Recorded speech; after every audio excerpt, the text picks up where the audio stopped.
بسم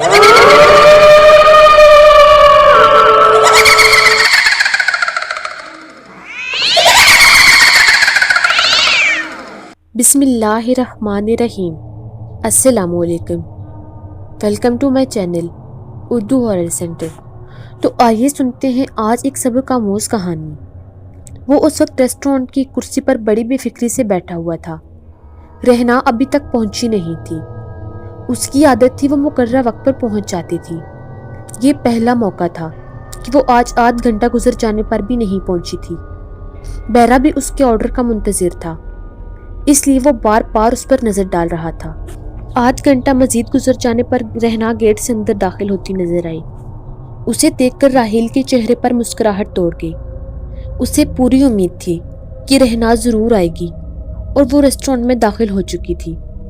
رہنا سے دوستی ہوئے زیادہ عرصہ نہیں ہوا تھا، مگر لگتا تھا کہ وہ برسوں سے ایک دوسرے کو جانتے اور چاہتے ہیں۔ اس روز حسب معمول صبح کے وقت کار میں دفتر کے لیے نکلا تھا۔ سڑک پر کار تیزی سے دوڑ رہی تھی کہ اچانک اسے کار کو زور سے بریک لگانا پڑا۔ اس سے آگے دوڑتی بس سے ایک لڑکی سڑک پر گری تھی۔ اگر وہ فوری بریک نہ لگاتا تو وہ لڑکی کار کے پہیوں تلے رونت جاتی۔ بس بھی رک گئی تھی۔ بس مسافروں سے کھچا کھچ بھری ہوئی تھی۔ وہ لڑکی بس کے گیٹ پر ہی کھڑی تھی۔ ایک گڑھا آ جانے پر بس زور سے اچھلی تھی۔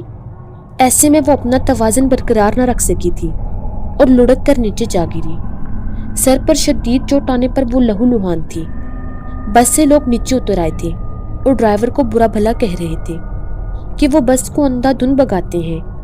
جب بس مسافروں سے اس قدر بھری ہے تو انہیں بس کی رفتار کم رکھنی چاہیے۔ لڑکی کو فوری طبی امداد کی ضرورت تھی۔ سڑک پر کوئی ٹیکسی یا رکشہ نہیں تھا۔ ایسے میں مسافروں کو راحیل کی کار ہی نظر آئی۔ دو آدمی اس کی جانب بڑھے۔ اس لڑکی کو فوری طبی امداد کی ضرورت ہے، کیا تم اس وقت اس مشکل کو حل کر سکتے ہو؟ ایک آدمی نے کہا۔ اسے کار کی پچھلی سیٹ پر ڈال دیں، میں اسے اسپتال لے جاتا ہوں، راحیل نے کہا۔ لڑکی کے سر پر شدید چوٹ آئی تھی، اس لیے وہ بے ہوش ہو چکی تھی۔ ایک لمحے کو راحیل کو خوف سا آیا کہ کہیں وہ کسی مصیبت میں گرفتار نہ ہو جائے۔ آگے کی سیٹ پر بزرگ کو ساتھ بیٹھا دیکھ کر اس سے کچھ تسلی ہوئی کہ وہ مصیبت آنے پر ان کی گواہی ضرور دیں گے۔ نوٹ بکس میں احتیاطاً راحیل نے بس کا نمبر بھی نوٹ کر لیا تھا۔ جو لوگ کار میں نہیں آ سکتے تھے انہیں اس نے اسپتال آنے کا کہہ کر کار آگے بڑھا دی۔ اسپتال پہنچ کر راحیل نے فوری طور پر لڑکی کو ایمرجنسی روم میں منتقل کر دیا۔ اسپتال کی پرچی بنواتے ہوئے جب اس نے پیچھے مڑ کر دیکھا تو وہ بزرگ جو اس کے ساتھ آئے تھے غائب تھے۔ جنہیں وہ اسپتال آنے کا کہہ کر آیا تھا ان کا بھی کچھ پتہ نہیں تھا۔ وقتی طور پر راحیل کے ہاتھ پاؤں پھول گئے تھے۔ لڑکی کے مر جانے پر اسے ایکسیڈنٹ میں زخمی کر کے ہلاک کرنے کا اس پر مقدمہ بن سکتا تھا۔ وہ فرار بھی نہیں ہو سکتا تھا۔ مشکلات سے بچنے کا واحد حل حالات کا مقابلہ کرنے میں ہی تھا۔ اس لیے راحیل نے ہمت پکڑی۔ کار میں وہ پہلے ہی لڑکی کے پرس سے شناختی کارڈ نکال چکا تھا، اس لیے راحیل نے لڑکی کا نام، والدیت اور پتہ لکھوا دیا تھا۔ ایمرجنسی روم میں بروقت طبی امداد مل جانے پر وہ ہوش میں آ گئی تھی۔ وہ حیرت سے کبھی خود کو اور کبھی ایمرجنسی روم کو دیکھ رہی تھی۔ راحیل بڑی دیر سے لڑکی کو دیکھ رہا تھا۔ دودھیائی رنگت کی مالک لڑکی اسے بہت خوبصورت لگ رہی تھی۔ وہ کوشش کے باوجود اس پر سے نظریں نہیں ہٹا پا رہا تھا۔ وہ تھی بھی بہت حسین۔ اس کی جگہ کوئی اور ہوتا تو اس کی بھی یہی حالت ہوتی۔ مجھے یہاں کون لایا ہے؟ لڑکی نے ایک نرس سے پوچھا۔ وہ سامنے کھڑے ہیں، نرس نے راحیل کی طرف اشارہ کیا۔ آپ مجھے لائے ہیں؟ لڑکی نے پوچھا۔ جی رہنا صاحبہ، میں تمہیں لایا ہوں۔ تم بس سے گر کر بے ہوش ہو گئی تھی۔ تمہیں میرا نام کیسے پتا چلا؟ اس نے حیرت سے راحیل کو دیکھا۔ تمہارے اس شناختی کارڈ سے، راحیل نے شناختی کارڈ اسے دیکھتے ہوئے کہا۔ میرا پرس بھی تھا، وہ میری کار کے اندر موجود ہے۔ تو مجھے اپنے گھر کا نمبر بتا دو تاکہ میں انہیں اطلاع کر دوں، راحیل نے کہا۔ رہنا کے اپنے گھر کا نمبر بتانے پر راحیل نے واقعے کی اطلاع انہیں کر دی۔ اطلاع ملتے ہی وہ فوراً اسپتال پہنچ گئے۔ رہنا کو فوری اسپتال لے آنے پر اس کے والدین بار بار راحیل کا شکر ادا کر رہے تھے۔ وہ رہنا کے والدین کے اسپتال آ جانے پر رہنا کو اس کا پرس دے کر چلا آیا۔ رہنا ایک ہفتے تک اسپتال میں زیر علاج رہی۔ راحیل روزانہ اسے دیکھنے کی غرض سے اسپتال جاتا رہا۔ رہنا کے گھر والے سمجھتے رہے کہ راحیل ان کی بیٹی کی مزاج پرسی کر رہا ہے۔ لیکن حقیقت اس کے برعکس تھی کہ وہ رہنا کی محبت میں مبتلا ہو چکا تھا۔ وہ جب تک اسے دیکھ نہ لیتا اسے سکون نہ آتا تھا۔ ہسپتال سے ڈسچارج ہونے پر رہنا گھر میں منتقل ہو چکی تھی، پھر بھی راحیل کا رہنا سے موبائل پر رابطہ برقرار تھا۔ وہ روزانہ موبائل پر اس کی مزاج پرسی کرتا۔ راحیل کی ہمدردی نے رہنا کا دل جیت لیا تھا۔ وہ اب راحیل سے زیادہ اس کو چاہنے لگی تھی اور مستقبل میں ساتھ جینے اور مرنے کے سہانے خواب دیکھنے لگی تھی۔ رہنا ایک مقامی پرائیویٹ اسکول میں پڑھاتی تھی۔ واقعہ کے دن بھی وہ اسکول جانے کے لیے گھر سے تیار ہو کر نکلی تھی۔ اس دن بسیں بہت کم چل رہی تھی، خاصی دیر سے اس کی مطلوبہ بس نہیں آئی تھی، اور جب وہ آئی تو وہ مسافروں سے کھچا کھچ بھری ہوئی تھی۔ وہ اس بس میں ہرگز نہیں چڑھتی، لیکن وہ پہلے ہی اسکول سے کافی لیٹ ہو چکی تھی، اس لیے مجبوراً وہ بس کے گیٹ پر کسی طرح سے گھس جانے میں کامیاب ہو گئی۔ بس تھوڑی دور ہی چلی تھی کہ ایک بڑا سا گڑھا آ گیا۔ بس کی رفتار تیز تھی، اس لیے بس کو زوردار جھٹکا لگا۔ وہ مسافر بس میں اچھل پڑے۔ رہنا گیٹ پر ہی کھڑی تھی اور اس نے کسی چیز کو بھی نہیں پکڑا ہوا تھا، اس لیے سڑک پر سر کے بل گر پڑی تھی۔ سر میں چوٹ لگتے ہی خون بہہ نکلا اور وہ لہو لہان ہو گئی۔ صحت یاب ہو جانے پر وہ دوبارہ سے اسکول جانے لگی تھی۔ پہلے وہ بس میں سوار ہو کر اسکول جایا کرتی تھی، اب اکثر راحیل اسے اسٹاپ سے کار میں سوار کر کے اسکول چھوڑ دیتا۔ جب صبح ملاقات نہ ہو پاتی تو دوپہر میں کسی ریسٹورینٹ میں ملاقات کر لیتے۔ آج بھی صبح ان کی ملاقات نہیں ہو سکی تھی، اس لیے دوپہر میں ملاقات کا وقت رکھا تھا۔ راحیل 1 بجے سے رہنا کا انتظار کر رہا تھا اور وہ 2 بجے آئی تھی۔ سوری دیر ہو گئی۔ وہ دراصل آج اسکول میں بچوں کو تقریری مقابلے کی تیاری کرانا تھی، اس وجہ سے۔ میں نے وجہ پوچھی ہے؟ نہیں، بس چھوڑو کام کی بات کرو، راحیل نے اس کی طرف مسکراتے ہوئے کہا۔ راحیل، ہم کب تک یوں چھپ چھپ کر ملتے رہیں گے؟ تم اپنے والدین سے شادی کے لیے بات کیوں نہیں کر لیتے تاکہ ہم ایک ہو جائیں؟ رہنا نے کہا۔ ایک ہونا کون سا مشکل کام ہے، ہم ابھی ایک ہو جاتے ہیں، راحیل نے معنی خیز ہنسی کے ساتھ کہا۔ میری بات کو ہنسی میں نہ ٹالو، سنجیدگی سے اس مسئلے کا حل نکالو، رہنا نے کہا۔ میری جان، میں بہت سنجیدہ ہوں، مگر امی اور ابو کو کون سمجھائے؟ وہ میری شادی کے بارے میں سنجیدہ ہی نہیں۔ وہ کیوں؟ ان کا خیال ہے میری ابھی شادی کی عمر نہیں ہے، کھیل کود کے دن ہے۔ میرے والدین میری شادی کے لیے زیادہ دن انتظار نہیں کر سکتے، اس دوران کہیں سے بھی اچھا رشتہ آ جانے پر وہ میری شادی کر دیں گے اور ہم کبھی ایک دوسرے کو دیکھ بھی نہ سکیں گے۔ میری خود کچھ سمجھ میں نہیں آ رہا کہ میں انہیں کس طرح سمجھاؤں، تمہیں کوئی ایسا طریقہ بتا دو۔ راحیل نے بے بسی سے اس کی جانب دیکھا۔ میں کیا بتاؤں، یہ کام مردوں کی سوچنے کا ہے، رہنا نے کہا۔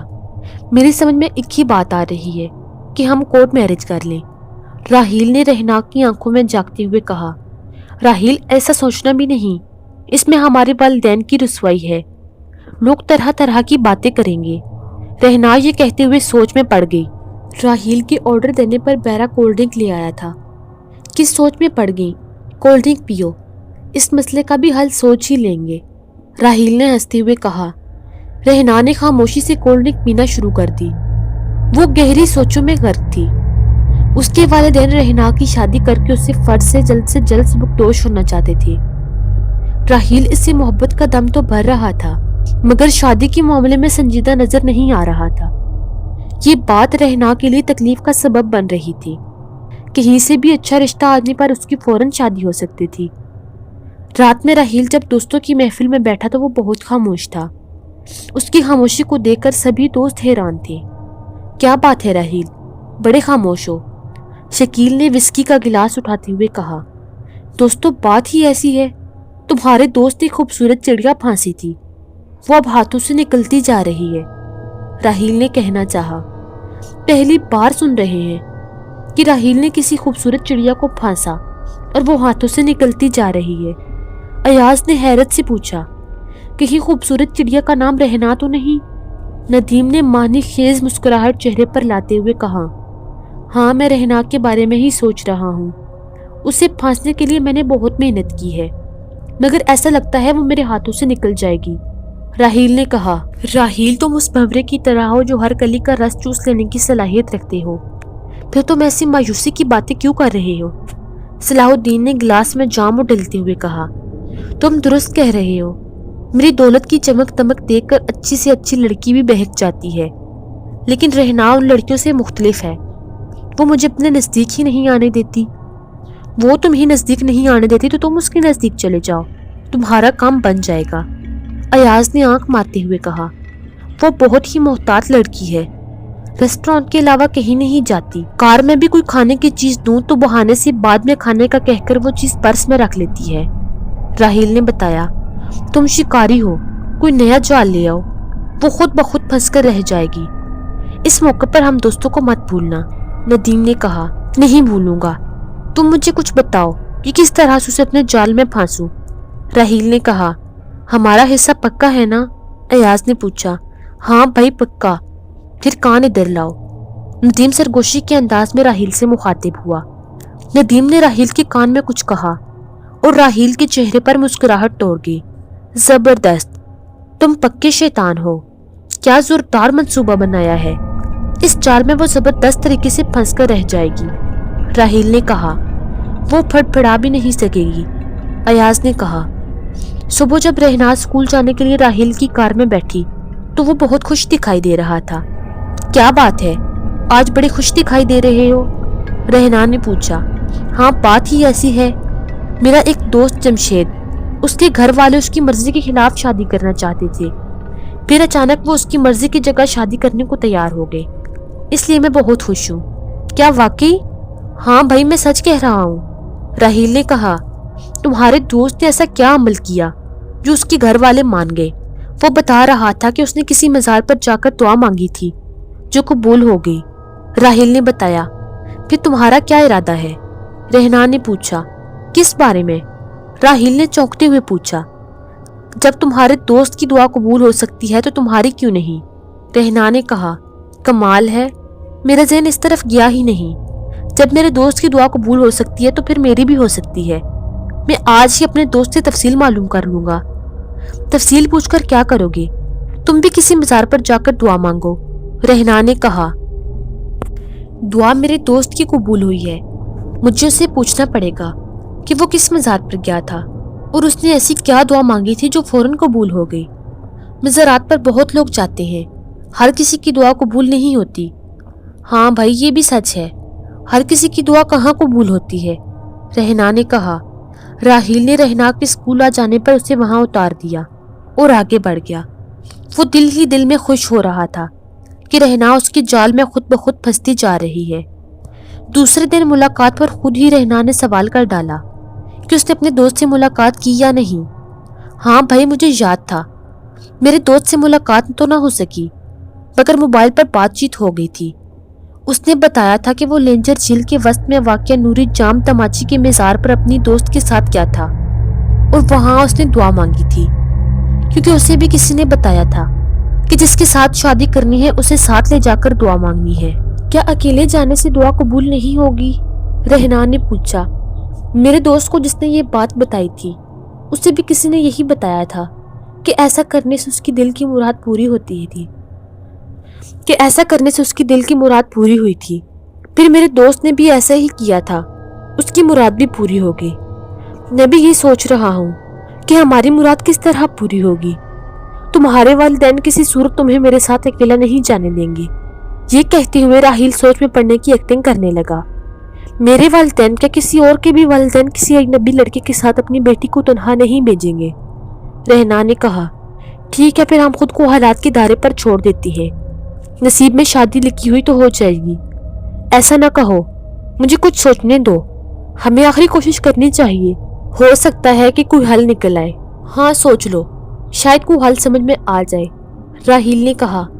کچھ دیر سوچتے رہنے سے رہنا کے ذہن میں ترکیب آ گئی اور وہ مسکراتی۔ اسے مسکراتا دیکھ کر راحیل بھی مسکرا دیا۔ تمہارے ذہن میں ضرور کوئی ترکیب آ گئی ہے۔ ہاں راحیل، تمہارا اندازہ درست ہے، میں اپنی کسی سہیلی کی شادی کا بہانہ بنا کر تمہارے ساتھ چل دیتی ہوں، یہ بھی کر کے دیکھ لیتے ہیں، رہنا نے کہا۔ بہت خوب آئیڈیا، اچھا ہے، اسی طرح ہم لیتھر جھیل پہنچ جائیں گے، راحیل خوش ہوتے ہوئے بولا۔ جس دن انہیں جانا تھا اس سے ایک دن پہلے راحیل نے اپنے دوستوں کو بتایا اور طے یہ پایا کہ وہ بھی ان کے ساتھ لنجر جھیل تک جائیں گے، لیکن مزار پر جانے سے پہلے وہ کچھ فاصلے پر رہیں گے۔ جب وہ کشتی کے ذریعے نوری جام تماچی کے مزار پر پہنچ جائیں گے تو وہ بھی وہاں پہنچ جائیں گے۔ رہنا بہت خوش تھی۔ سفر پر نکلنے سے پہلے اس نے 2 رکعت نفل ادا کی اور اللہ تعالیٰ سے دعا مانگی کہ وہ خیریت کے ساتھ اپنے گھر پہنچ جائے۔ رہنا 5 وقت نماز باقاعدگی سے ادا کرتی تھی اور اس کے ساتھ تہجد گزار بھی تھی۔ اسے اللہ تعالیٰ کی ذات پر مکمل بھروسہ تھا اور وہ جو کچھ مانگتی تھی اس سے ہی مانگتی تھی۔ جب اس نے راحیل سے اس دوست کے بارے میں سنا تھا تو اسے بھی پختہ یقین ہو گیا تھا کہ ان کی بھی مراد ضرور پوری ہوگی۔ نوری جام تماچی کا مزار کنچر جھیل کے وسط میں واقع تھا۔ مزار پر پہنچ کر سب سے پہلے صاحب مزار کے لیے فاتحہ پڑھی۔ مزار پر پہنچ کر سب سے پہلے اس نے فاتحہ پڑھی۔ وہ جیسے ہی فاتحہ سے فارغ ہوئی اس کی نظر راحیل پر پڑی، جو ہر بات سے بے پرواہ مزار کی طرف آتی ایک کشتی کو دیکھ رہا تھا۔ اس کشتی میں 4 آدمی سوار تھے۔ راحیل، ہم یہاں دعا مانگنے آئے تھے اور تم یہاں ایسے کھڑے ہو جیسے تفریح کی غرض سے آئے ہو۔ انسان کے لیے تفریح بھی ضروری ہے، ورنہ وہ بوریت کا شکار ہو جاتا ہے۔ یہ کہتے ہوئے اس کی آنکھوں میں ایک عجیب سی چمک آ گئی تھی۔ رہنا اس خاص چمک کو محسوس کیے بغیر نہ رہ سکی تھی۔ کشتی مزار کے قریب سے قریب ہوتی جا رہی تھی۔ کشتی کا ملا مسافروں کو مزار پر واپس چھوڑ کر چلا گیا تھا۔ مزار پر آنے والے ان 4 نوجوانوں کے چہروں پر مسکراہٹ تھی اور آنکھوں میں ایک خاص چمک تھی۔ وہ رہنا کو ہی دلچسپی سے دیکھ رہے تھے۔ واقعی بہت خوبصورت چڑیا لے کر آئے ہو، ایاز نے کہا۔ تم کون ہو؟ تمہاری ہمت کیسے ہوئی میرے بارے میں ایسی بات کرنے کی؟ رہنا نے غصے سے کہا۔ یہ بات راحیل سے پوچھو، ہمیں تو اسی نے دعوت دی ہے اور ہم چلے آئے۔ صلاح الدین نے کہا۔ راحیل، یہ کون لوگ ہیں؟ رہنا نے راحیل کی طرف دیکھا۔ یہ میرے دوست ہیں، بہت ہی پکے دوست۔ ہماری عادت ہے کہ ہم جو بھی کھاتے ہیں مل بانٹ کر کھاتے ہیں۔ میری تم پر اسی دن سے نظر تھی جب تم زخمی ہوئی تھی، لیکن تم اتنی ہوشیار ثابت ہو رہی تھی کہ چکنی مچھلی کی طرح ہاتھوں میں نہیں آ رہی تھی۔ اس لیے ہم دوستوں نے مل کر یہ پروگرام بنایا کہ اس جگہ لا کر دل شوری کی جائے۔ راحیل نے کہا۔ یہ تم کیسی باتیں کر رہے ہو؟ میں ٹھیک کہہ رہا ہوں، اور آج ہی میں سچی بات کر رہا ہوں۔ سچی بات ہمیشہ کڑوی لگتی ہے۔ اس کا مطلب ہوا کہ تم مجھ سے جو شادی کی باتیں کیا کرتے تھے وہ سب فراڈ تھا۔ ہاں بالکل فراڈ تھا، محض تمہیں جال میں پھانسنے کے لیے ایسا کہا تھا۔ میں تمہیں کبھی معاف نہیں کروں گی، سمجھے؟ رہنا زور سے چیخی۔ آہستہ، یہاں تمہارا شور سن کر کوئی بھی تمہاری مدد کو نہیں آئے گا، اس لیے چپ چاپ ہماری بات مان لو، اسی میں تمہاری بہتری ہے، ورنہ ایاز نے دھمکی دی۔ ورنہ کیا کر لوگے تم؟ رہنا غصے سے ببھر گئی۔ ورنہ کچھ بھی ہو جائے گا جس کا تم تصور بھی نہیں کر سکتی۔ ہم جس ارادے سے تمہیں لائے ہیں اس پر ضرور عمل ہوگا، پھر ہم تمہیں اس بازار میں بیچ دیں گے جس کا تصور کر کے تمہارے رونگٹے کھڑے ہو جائیں گے۔ راحیل نے کہا۔ دیکھو راحیل، شرافت سے مجھے یہاں سے جانے دو، ورنہ میں جھیل میں کود کر خودکشی کر لوں گی۔ رہنا نے دھمکی دی۔ بے شک کر لینا، لیکن میں نے جو تم پر محنت کی ہے اس کی قیمت تو وصول کر لینے دو۔ یہ کہتے ہوئے وہ اس پر جپٹا۔ رہنا پھرتی سے ان کی باہوں میں آتے ہی نکل گئی اور پھر وہ اس کا پیچھا کرتے رہے اور رہنا آگے آگے بھاگتی رہی۔ رہنا مزار پر ادھر سے ادھر بھاگ رہی تھی۔ راحیل اس کو اپنی گرفت میں لینے کی کوشش کر رہا تھا۔ اس کے ساتھی چاہتے تو رہنا کو پکڑ سکتے تھے، لیکن وہ اس منظر سے لطف اندوز ہونے کو زیادہ ترجیح دے رہے تھے۔ راحیل نے جپٹ کر اسے اپنی باہوں میں بھر کر قابو کرنا چاہا۔ رہنا اسے واسطے دے رہی تھی، مگر اس پر اس وقت پوری طرح سے شیطان غالب آ چکا تھا۔ وہ ہر صورت اس موقع کو ضائع نہیں کرنا چاہ رہا تھا۔ رہنا کے دل میں جو دعائیں آ رہی تھی وہ مانگ رہی تھی، یہ جانتے ہوئے بھی کہ اس کی مدد کو آنے والا دور دور تک نہیں ہے۔ اس کے باوجود وہ خدا کی رحمت سے مایوس نہیں ہوئی تھی۔ وہ اپنی عزت کا بھرپور طریقے سے دفاع کر رہی تھی۔ اچانک رہنا کو ٹھوکر لگی اور وہ گر پڑی۔ راحیل نے اسے فوراً پکڑ لیا۔ بس ہو گیا، زیادہ مزاحمت مت کرو، ذلیل کمینے کتے، چھوڑ دے مجھے۔ رہنا زور سے چیخی۔ سالی بہت گالیاں دینا آ گئی ہیں تجھے۔ یہ کہتے ہوئے جیسے ہی راحیل نے رہنا کو تھپڑ مارنا چاہا، اس کی پیٹھ پر کسی نے زوردار لات ماری۔ اس نے غصے سے پلٹ کر دیکھا۔ اس کا خیال تھا کہ اس کے کسی ساتھی نے مذاق میں یہ حرکت کی ہے،